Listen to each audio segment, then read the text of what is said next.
민주당의 폭동, 난동 이걸 막을 수 있다. 근데 마지막으로 말씀드리면 이런 노력을 국민의힘과 대통령이 알아야 됩니다. 돈 달라는 거 아닙니다. 네. 뭐 사람 보내달라는 거 아닙니다. 알아주는 것만 하더라도 우리가 얼마나 큰 힘이 되겠습니까? 그렇죠? 그런데 지난 총선에서 한번 보십시오.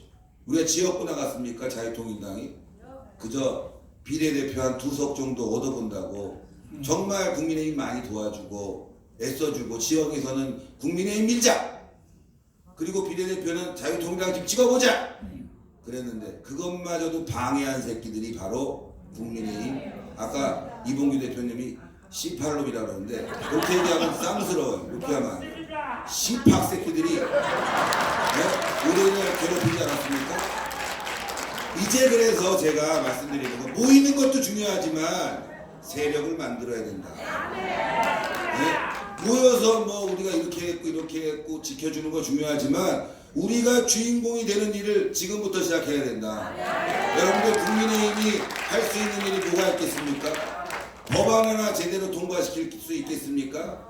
국민의힘 민주당의 저 폭주를 막을 수 있겠습니까? 광장에 나와서 여러분들 힘내시라고 커피 한 잔 삽니까?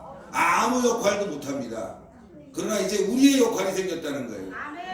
우리가 할 수 있는 일이 생겼습니다. 지난 주말 보여준 그 힘, 이걸 그저 그냥 광장시켰다, 난동 막았다 이게 아니라 우리의 것으로 만들어서 우리의 세력이 제도권으로 들어갈 수 있는 그 기틀이 지금부터 시작돼야 된다.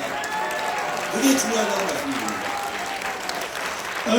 김호선 기자님, 왜 그 이재명이가 내전을 유도하려고 시작할까요? 그거 한번 설명 한번 해주세요. 이미 이재명은 그 자유우파 애국 세력들의 활동력이 어느 정도인지를 알고 있는 것 같습니다. 그러니까 어지간한 방법으로는 이제 자기네들의 그 의도가 통하지 않는다는 사실을 파악을 한 것 같습니다. 그러면 이제 방법은 다른 방법을 쓸 겁니다. 우리가 그냥 이재명 세력 이렇게 얘기를 하지만 엄밀하게 얘기해서 이재명 세력의 배후에는 지금 북한이 있고 중국이 있다는 사실을 우리가 잊어서는 안 될 것 같습니다. 그러니까 우리의 적은 이재명 하나가 아니라 지금 여러 군데에서 그 다발적인 공격을 받고 있다는 인식을 좀 하셔야 될 것 같습니다. 심지어 지금 국민의힘 안에도 적들이 지금 우글우글 대고 있는 걸 우리가 눈으로 보고 있지 않습니까? 때문에 이 사람들은 아마 수단 방법을 가리지 않고 한번 그 자기네들 그 세력을 동원해서 뭐 제2의 촛불 시위를 해보려고 했는데 이게 약발이 안 먹히니까 그 다음에는 이제 우리 역사에서 그 성공한 그런 방법들을 저는 그 동원할 것 같습니다.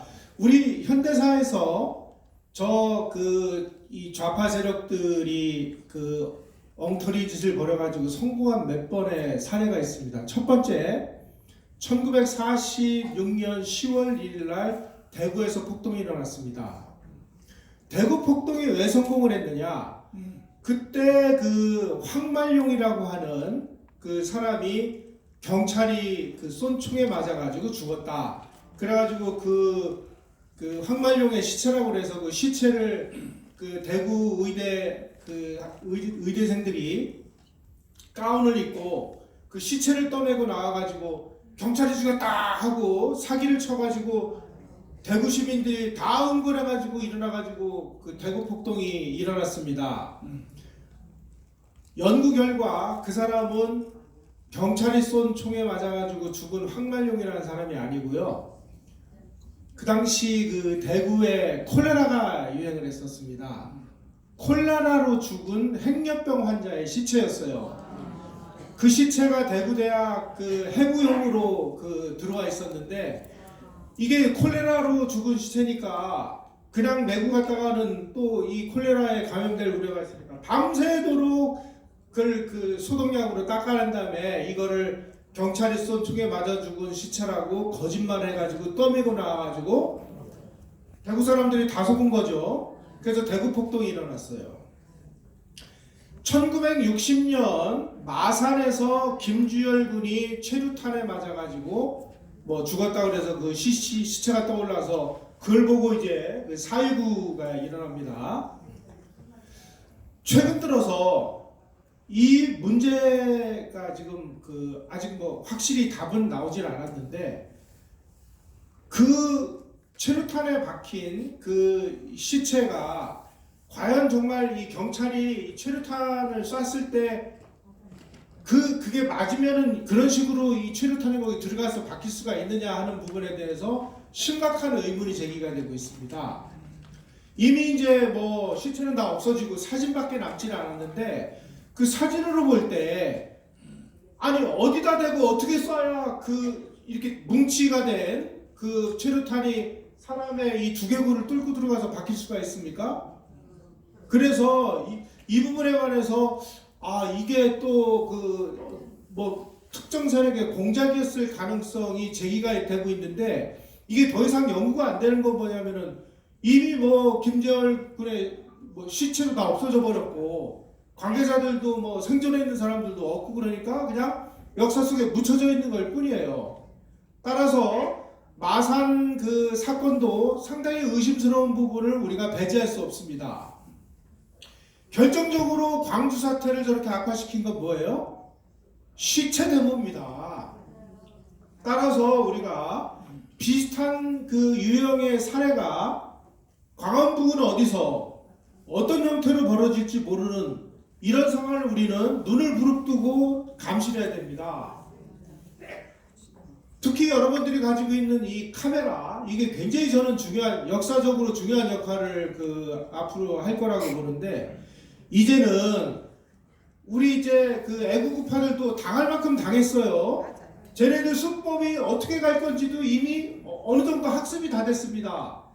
따라서 우리가 얼마든지 눈을 부릅뜨고 지켜보고 있으면 저 친구들의 저 거짓말로 인한 이상한 난동을 막아낼 수가 있어. 그런 거를 다 찍어서 증거물로 우리가 확보하고 있어야 되는 겁니다. 그래서 여러분들의 역할이 중요하다고 보는 거예요.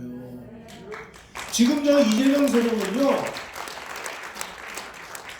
저놈들이 같은 인간이라고, 쟤네들도 인간인데 설마 이런 짓을 하겠어?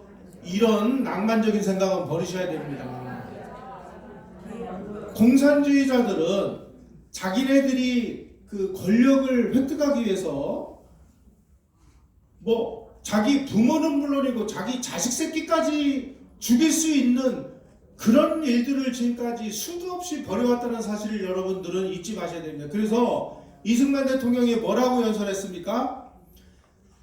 여러분의 자식이 공산주의자면 이제는 그건 여러분의 자식이 아닙니다 라고 선언할 정도로 이 사람들은 같은 인류의 반열로 보시면 안 돼요.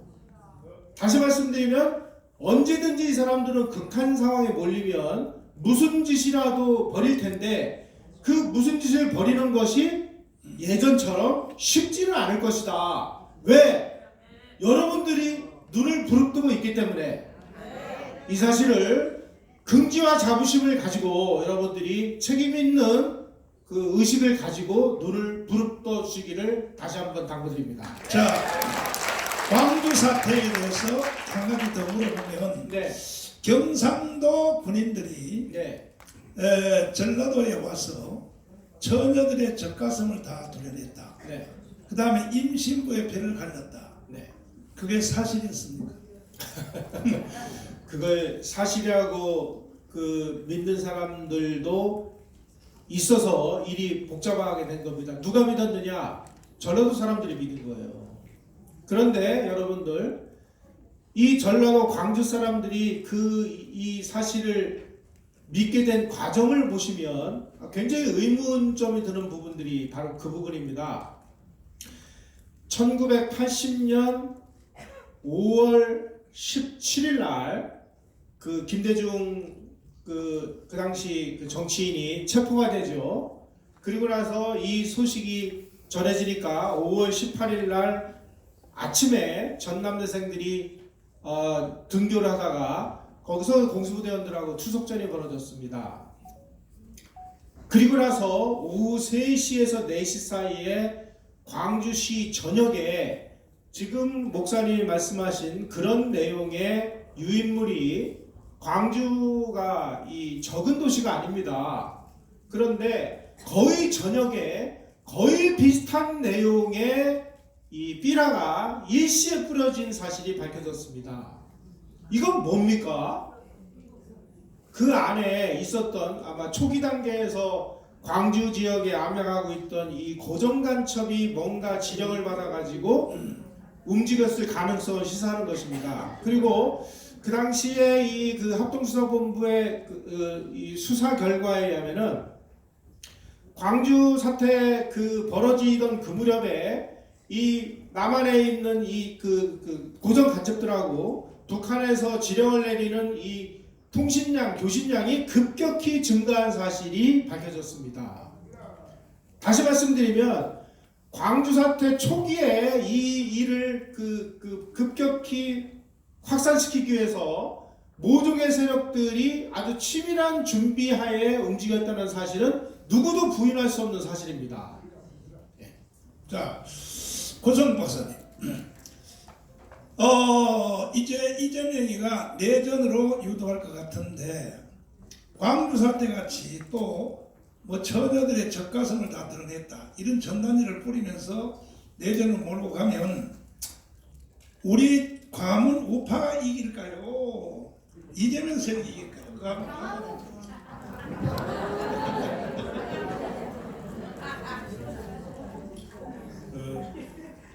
목사님 질문을 제가 좀 수정하겠습니다. 이재명이는 내란 일으킬 힘이 없습니다.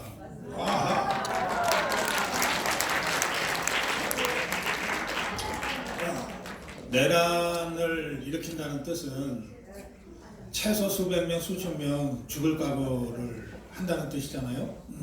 그것도 이재명이라는 작범을 위해서 그럴 사람 없어요. 더불어민주당 170명 배지들은요 다 지 이해관계 때문에 지금 이재명이가 힘이 있는 것 같으니까 머리 조아리고 있는 겁니다. 거기 단 하나라도 저 제일 옆에서 지금 이재명의 무슨 경호대장처럼 하고 있는 김민석이조차도 너 이재명이 대신 죽을래? 뭐라고 대답하겠어요? 단 하나도 이재명이를 위해서 뭐 목숨을 던지고 내란에 뛰어들겠다고 할 자는 하나도 없어요. 그러니까 이재명이는 내란 일으킬 힘이 없습니다. 그러니까 우리가 이재명이 세력을 상대로 내란을 붙어서 이길 수 있냐 없냐 이거는 저는 그 질문 자체가 좀 잘못됐다고 생각해요. 그런데 자, 이 종북주사파 세력 중에 우리 김영삼 대기자가 쭉 40년대부터 분석했잖아요. 내란을 계획하고 내란을 지시하고 수백 명이 아니라 수십만 명을 이 내란의 구렁텅이에 밀어뜨릴 수 있는 자가 딱 하나 있습니다. 누굽니까? 김정은입니다. 김정은이는 그 짓을 할 수 있어요. 그러면 우리가 내란을 생각할 때는 김정은이가 일으키는 내란을 생각해야 돼요. 이재명이 따위는 그럴 힘이 없어요. 자, 김정은 집단과 종북주사파는 수령론이라고 하는 유일 지도 체계를 신봉하고 있어요. 그 수령론 체계에서 수령은 딱 하나 있는 거예요. 이 세상에 유일하게 딱 하나 있는 거예요. 누구? 김정은. 김정은이 죽으면 누구? 김정은이 핏줄을 받은 백두혈통을 받은 그 누구? 김여정. 이거예요. 나머지는 다 언제든지 필요하면 잘라서 버려도 괜찮아. 몸뚱아리에 불과해요. 수족에 불과해요. 대가리를 온전하게 보존하기 위해서는 뭐 팔다리 다 잘라줘도 상관없다는 게 수령론이죠. 그러면 이재명이는 대가리예요, 손발이에요? 문재인이는, 조국이는, 김대중이는, 노무현이는, 박원순이는 다 잘라가는 거예요. 그래서 유일하게 보존해야 될 가치가 있는 것은 지금은 김정은. 이거 하나예요. 그 김정은의 생명을 보존하기 위해서 저것들이 일으킬 수 있는 모든 가능한 방법 중에 전쟁도 있고 내전도 있고 반란도 있고 다 있어요. 전쟁을 일으켰잖아. 수백만 명이 죽거나 다치는 그 전쟁을 일으켰잖아. 저 대가리 하나 유지하려고. 내전인들 못하겠냐. 그럼 우리가 상대해야 될 적은 누구? 김정은. 이재명 따위가 아니라니까. 조국이 따위가 아니에요. 그건 아무것도 아니야. 우리에게 다가오는 내전의 위험은 김정은의 직접 지시로 저 정찰 출국을 통해서 고도로 훈련된 수천 명 수만 명의 위장 간첩들이 각지에 뛰어들어서 선동하고 조작하고 조직하고 사고치는 거예요. 그것을 우리가 대비해요. 이거를 우리가 대비해 왔어요. 대한민국 체제가 간단치가 않아서 80년간 저것들과 싸우면서 여기까지 왔는데 그 대비 조직이 없었겠어요? 어디서 그걸 대비했어요? 대한민국 조직 체계 중에서 그걸 대비하는 조직이 어디냐? 국정원. 그럼 문재인 저것이 무슨 짓을 했냐? 그 국정원의 대북 대응 체계를 무너뜨린 거야. 지금 우리가 한 손에 방패 한 손에 칼을 들고 저 종북 주사파와 80년을 싸워왔는데 문재인이 저것 때문에 방패를 뺏겼어. 칼도 뺏겼어. 간첩인 줄 알면서도 수사를 못해. 그러면 간첩 하나도 못 잡는데 내란을 일으키겠다고 침투해서 간첩 활동하고 선동하는 그것들은 잡을 힘이 있냐고. 지금 우리는 거의 무방비 상태입니다. 그래서 지금 이 대한민국을 유지시킬 수 있는 유일한 힘이 바로 여러분들, 바로 광화문 세력밖에 없는 거예요. 한마디만 더. 저것들은 고도로 조직되어 있고 고도로 훈련되어 있어. 그리고 자기네 고향에 인질들 다 내놓고 내려와서 싸울 거야. 조직된 소수가 조직되지 않은 다수를 늘 이기는 거예요. 우리가 8년 전에 광화문 태극기 세력이 수가 부족해서 진 게 아니에요. 저 문재인이 저것의 말에 따르면 촛불 연인은 1,700만 명밖에 안 돼. 우리는 연인원으로 따지면 3,500만 명이 넘어. 그런데 졌어. 왜? 우리는 조직되지 않았기 때문에. 그래서 우리 자유우파가 그동안 무슨 일을 했냐? 조직하는 일을 한 거예요. 조직하는 일을 한 거예요. 정가운의 자유마을이 바로 그 조직이고, 여러분들 각자가 고생하면서 모아놓은 여러분들 유튜브에 구독자 한 명 한 명이 다 우리 조직인 거예요.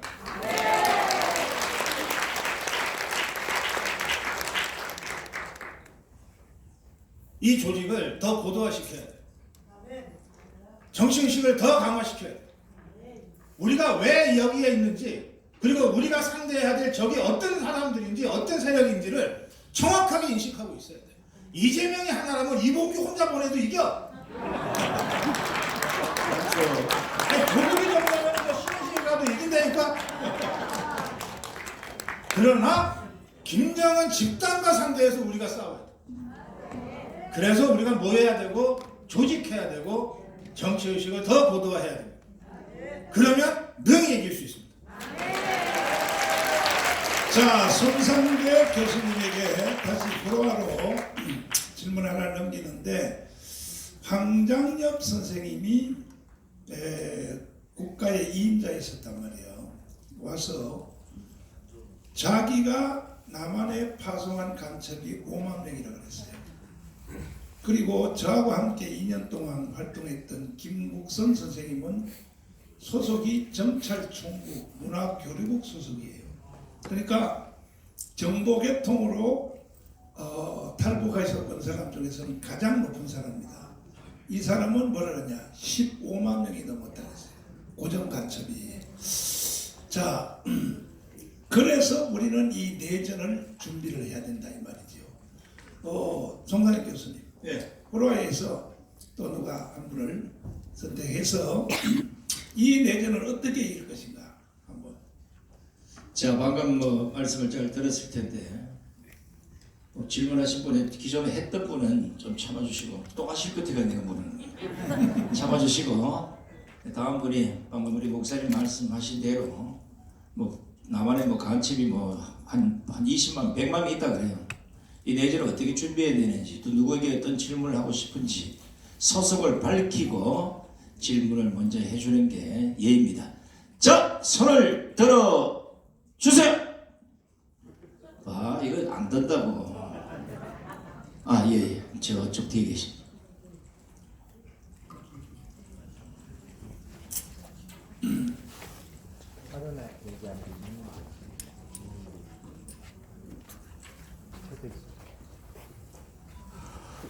조이상 TV를 운영하는 조이상 목사입니다.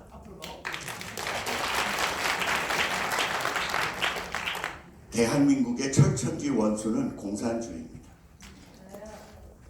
대한민국이 오늘까지 오기에 가장 많은 핍박과 폐해를 던진 존재가 공산주의입니다. 근데 이 공산주의가 지금 우리 전광훈 목사님과 딱 맞닥뜨리게 된 것은, 공산주의를 이길 수 있는 유일한 길은 기독교의 복음밖에 없습니다. 그리고 이제 광화문 운동이 이제 복음화 운동이 되어지고 예수한국 복음 통일 운동이 되어져서 기독교인들이 하나로 뭉쳐지고 있는 중입니다. 공산주의를 이길 수 있는 유일한 방법은 대한민국 국민들이 복음을 깨우치고 하나님을 아는 것입니다. 이 일 아니면 저 지독한 공산주의를 막아낼 수 있는 방법은 수많은 이론들이 있겠지만 예수 그리스도를 아는 복음으로 무장되는 것 외에는 다른 방법이 없다고 생각합니다. 지금 광화문에 모이는 그 많은 시민들이 성도들이라는 사실입니다. 그들이 수없는 헌신과 희생을 통해서 지금 이 광화문 운동을 움직여오고 있고요. 전광훈 목사님을 중심으로 해서 움직이고 있습니다. 새벽밥 해먹고 도시락 싸들고 그리고 차비 준비해가지고 올라왔다가 오후 3시 반이면 내려갑니다. 저 아래쪽에 있는 분들은 밤 12시 새벽 1시에 도착해서 다음날 주일 예배를 준비합니다. 죽기 살기로 합니다. 네, 교회 자랑 그만하시고 이제 그걸로 대답하시고, 자, 이제 시간이 너무 많이 지났으므로 한두 가지만 주제를 더 다루고, 지금 윤석열 대통령이 에이펙에 가 있습니다. 가 있는데 대통령이 돌아오자마자 해야 될 제일 1급 선무가 무엇인지 이봉규 박사님부터 한번 말씀하면 되죠. 대통령이 와서 뭐부터 해야 되는가? 이제 임기가 2년 반밖에 안 남았잖아요. 트럼프도 마찬가지로 이제 트럼프는 이미 재선한 거니까 더 이상 없고요. 윤석열 대통령도 우리나라 헌법상 더 이상 없죠. 그러면 이제 뭐 양산을 안 내려가고 어디 뭐 아크로비스타에 계실지, 아니면 보안이라든가 경호 때문에 어디 또 내곡동 이명박 대통령 간 것처럼 어디 또 사저를 구해서 가실지 모르지만 정치력은 이제 끝났다고 보면 됩니다. 과거에는 뭐 예를 들어서 DJ라든가 YS라든가 문재인까지만 해도 자기가 퇴임하고 어느 정도 이제 뭐 정치 팔로워들을 영향력을 조금 미쳤어요. 근데 윤 대통령은 그런 뿌리가 없는 정치인이기 때문에 임기 끝나면 아마 윤 대통령을 따르는 사람은 거의 없을 겁니다. 바로 깜빵이죠. 네, 그러니까 아니 이재명이라든가 민주당 애들이 잡으면 바로 깜빵이고, 우파가 누가 잡는다고 해도 영향력은 완전히 소멸되거든요. 우파가 잡아도 깜빵이에요. 우파가 잡아도 그렇습니까? 예. 그러면은 이제는 이제 윤 대통령은 살기 위해서 목숨을 걸어야 돼요. 그러니까 이가 거창하게 나가면 대한민국의 뭐 정치를 위해서, 자유민주주의를 위해서, 거기까지는 저는 윤 대통령이 생각할까 조금 의아심이 있습니다. 근데 소극적으로 얘기하면 본인과 부인 살기 위해서. 그 제가 얘기하는 건 이제 목숨을 끊는다는 게 아니라 이제 편안하게 살기 위해서 일을 해야 돼요. 무슨 일을 해야 되냐? 부정선거. 저는 이제 두 가지 이제 얘기하는데 이재명, 문재인은 척결을 해야 됩니다. 최소한. 조국은 그건 조국이니까 원래 조국은 이제 감옥 갑니다. 이제 곧 가요. 곧 가고 이재명이는 감옥 가도 그렇게 간단치 않을 것 같아요. 완전히 뿌리를 척결을 해야 돼요. 뿌리 척결할 건 너무 많아요. 근데 용기만 내면 윤 대통령이 용기를 안 내서 그렇지 용기만 내면 문재인은 또 너무 많아요. 지금 고발당한 것도 많고 문재인은 여적죄로요 사형입니다. 아니 무슨 송철호 사건 부정선거 무슨 뭐 별거 다 있지만 근본적인 건 여적죄 이거는 사형이에요. USB. 예, USB 등등 뭐 한강 해도 넘겨준 거 등등 뭐 많잖아요. 뭐 통계 조작한 거 등등 뭐 밑구녕으로 뒤에 어떻게 했는지 귤박스 뭐 이런 거 하여튼 뭐 어마어마하게 조사만 하면요 다 나옵니다. 근데 겁을 먹고 조사를 안 하는 것 같은데 제가 얘기하는 건 겁을 먹는다는 건 윤 대통령을 폄하해서 하는 얘기가 아니라 윤 대통령이 이런 생각하는 것 같아요. 자기가 개입을 하면 이게 무슨 검찰 개입이다, 수사 개입이다, 뭐 이렇게 또 뭐 다 이렇게 몰아가잖아요. 그러니까 그런 겁을 얘기하는 겁니다. 이재명에 대해서 겁먹는다는 게 아니라 그러면 그런 겁을 먹어서 자기도 2년 반 후에는 그림을 그려야 돼요. 자기 깜빵 가고 김건희 여사는 아주 영원히 아주 이상한 여자가 돼가지고 대한민국에서 추하게 살아야 되는데 그걸 선택할 거냐? 아니면은 용기를 내서 이재명 문재인은 그냥 척결을 해. 그냥 척결이 아니라 무슨 요번에 1년 받았잖아요. 실형. 이제 위증교사로는 한 2년 받을 것 같습니다. 거기서 이제 법정 구속 될지 안 될지 모르지만 그 정도가 아니라 완전히 보내버려야 돼요. 문재인도 여적죄로 그 여적죄 사형밖에 없대요. 무기징역도 없대는데 아마. 그러니까 뭐 사형이야 뭐 시키겠습니까만은 그렇게 강하게 몰아내고 첫 번째 그거고요. 그것 때문에 우리가 윤석열 대통령 존재의 이유가 있는 거 아닙니까? 그것 때문에 여러분들 뽑아주셨잖아요. 그거 첫 번째 그것 때문에 검찰총장 출신 문재인한테 대드니까 야 저거다. 그래서 우리가 광화문 세력이 선택한 거 아니에요? 근데 그걸 아직까지 안 하고 있다. 그거 해야 되고요. 근데 나머지 임기 1년은요 레임덕에 들어가서 아무것도 못해요. 그러니까 지금 남은 시간은 1년 반인데 1년 반 중에서 1년은요 이거 뭐 행동하고 이게 프로세스 옮기느라고 그걸 시간이 가고 각오를 하고 그러니까 선방을 날릴 거는 이제 한두 달밖에 없습니다. 한두 달에 선방을 날려야 돼요. 싸움도요 한 방에 코피 터지면 그놈 지는 거예요. 코피를 터뜨려야 돼요. 그러려면 이재명 문재인 잡아야 되고요. 지금 잡는 정도가 아니라 그 대통령이 어떻게 수사 개입하느냐. 천만에 대통령 중심제 국가에서 대통령이 할 수 있는 걸 전부 다 해요. 아니 검찰총장한테 아니 누구 보내서 압박해도 되고 조희대 대법원장 압박하거나 만나서 해도 되고 행안부 장관 통해서 움직여도 되고 민정수석도 있잖아요. 얼마든지 할 수 있어요. 안 하는 거야. 이거 해야 되고요. 두 번째로 아까 트럼프 얘기했죠. 아니 트럼프 당선 축하 자리에서 부정선거를 얘기하는데 아니 우리나라는요 미국보다 증거가 더 많이 나왔어요. 증거 더 많이 확보되어 있어요. 간단해요. 그냥 명령만 내리면 그냥 끝납니다. 아니 이 쉬운 거를 사법고시 9수 만에 패스한 분이 이건 9분이면 끝나는 거야. 9분. 이거 두 가지만 하면은 윤 대통령과 김건희 여사도 살고 자유우파 우리 여러분들 광화문 세력도 살고 자유민주주의 살고 대한민국이 살고 전 세계가 살아요. 왜냐면 부정선거는 전 세계가 연결돼 있어요.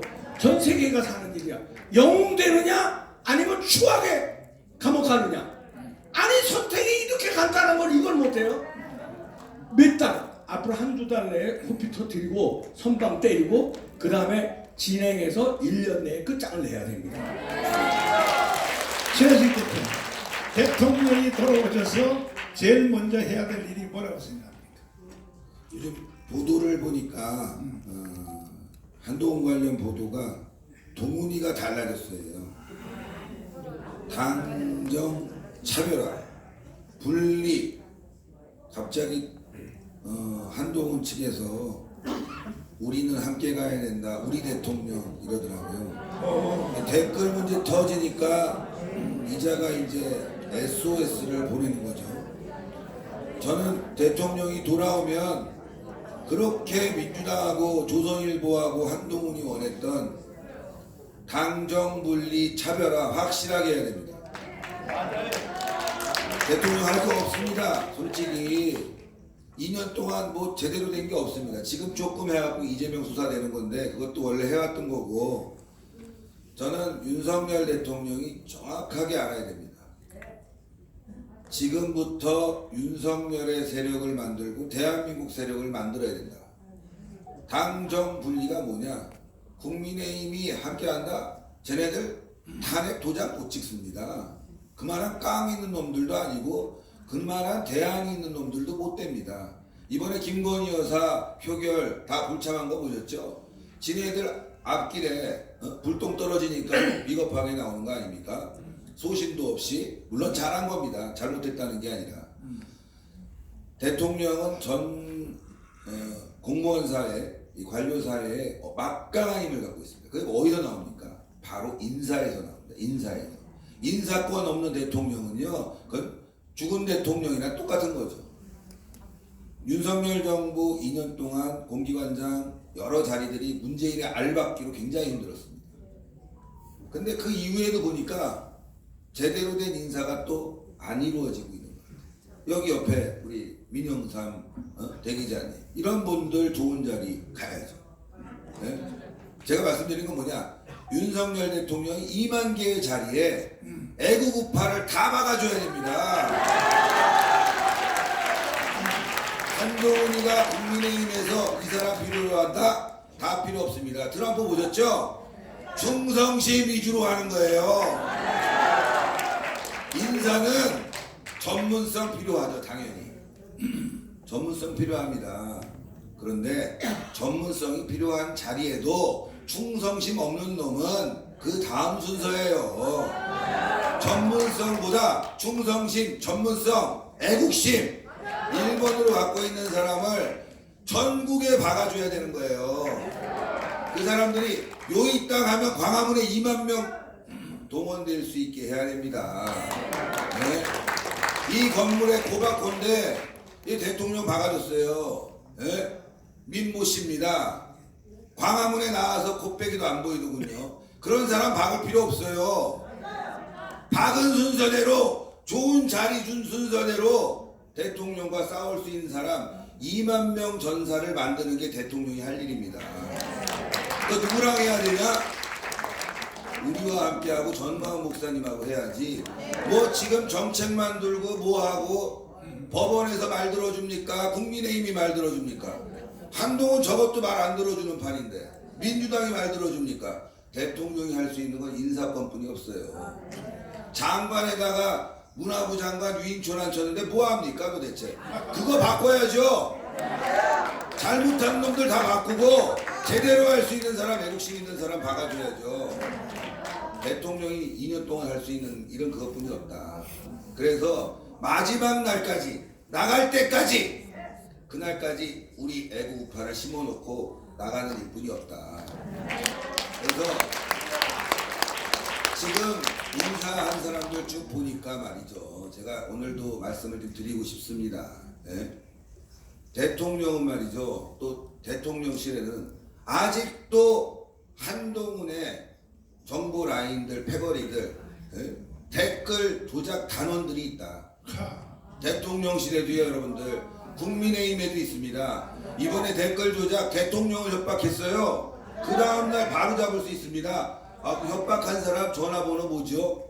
경찰이 압수수색 영장 갖고 가면 돼요. 그렇지 않습니까? 제가 예전에 노무현 정권 때 노무현 저격 패러디를 만드는 적이 있어요. 이 인간은 안 된다. 패러디 사진에다가 그냥 관역 하나만 쳐서 노무현 사진 올렸는데 갑자기 그날 대통령 경호실에서 압수수색 들어왔습니다, 여러분들. 예? 근데 국민의힘에서 대통령을 4개월간을 살해 협박한 놈을 아직도 못 밝힌다?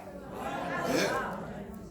왜 말씀드리냐면 국민의힘은 믿을 수가 없습니다. 그건 국민의힘 내에 완벽한 한동훈 간첩 세력들이 있기 때문에 못 밝히는 거예요. 오늘 경찰이 그거 서버 건드리지 마라, 자료 폐기하지 마라 라고 요청을 국민의힘에 했답니다.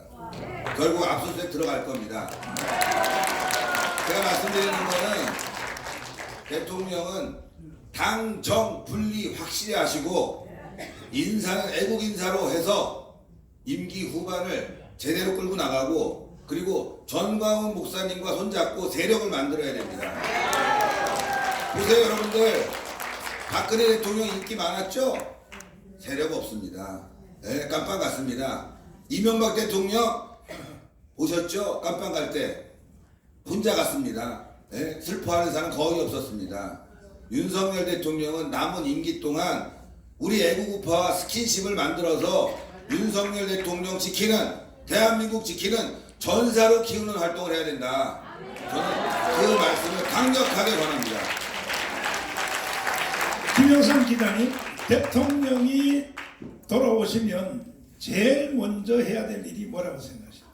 네, 저는 제일 먼저 우리 그 군부대를 방문해서 정말 이 어려운 과정에서도 나라를 지키는 우리 국군 장병 여러분들을 정말 격려하는 일을 가장 먼저 좀 해주시기를 바랍니다.